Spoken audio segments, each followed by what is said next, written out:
প্রতিদিনকার দুপুরের রুটিন যে দুপুরে রান্না করতে হবে মাস্ট বি। তো যাই হোক, হ্যালো এভরিওয়ান, চলে আসলাম আপনাদের মাঝে আর নতুন একটি ব্লগ নিয়ে।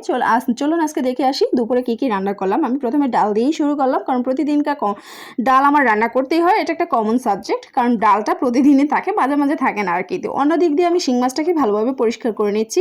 তো এখানে আমি 2 পদের ভুনা করবো আর কি। মাছের ডাল থাকবে আর 2 পদের মাছ থাকবে, পাবদা মাছ থাকবে। পাবদা মাছটাকে ভাজতে গেলে যা ঝামেলা পোহাইতে হয়, প্রচুর পরিমাণে ছিটে আসে শরীরে।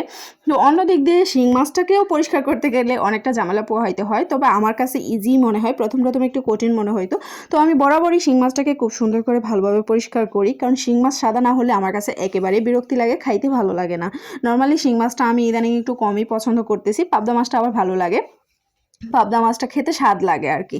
তো যাই হোক, শিং মাছটাকে আমি সমস্ত ধরনের মশলা বসিয়ে দিলাম। শিং মাছ নর্মালি আমি শাক বাটা দিয়ে আলু দিয়ে ঝোল রান্না করি, তবে আজকে ভুনা করতেছি। মাঝে মাঝে আবার কলা দিয়ে রান্না করলেও ভালো লাগে, সাথে যদি শাক বাটাটা থাকে। তো অন্যদিক দিয়ে আমি পাবদা মাছটাকে খুব সাবধানতার সাথে ভেজে নিলাম। এখন আমি সমস্ত মশলা কষিয়ে পাবদা মাছটা বসিয়ে দিচ্ছি, পানি দিয়ে ঝোল দিয়ে এখন রান্নাটা কমপ্লিট করে নেব। পানিটা শুকিয়ে গেলেই রান্না আমার কমপ্লিট হয়ে যাবে। তো আজকে দুপুরে রান্না এই পর্যন্তই।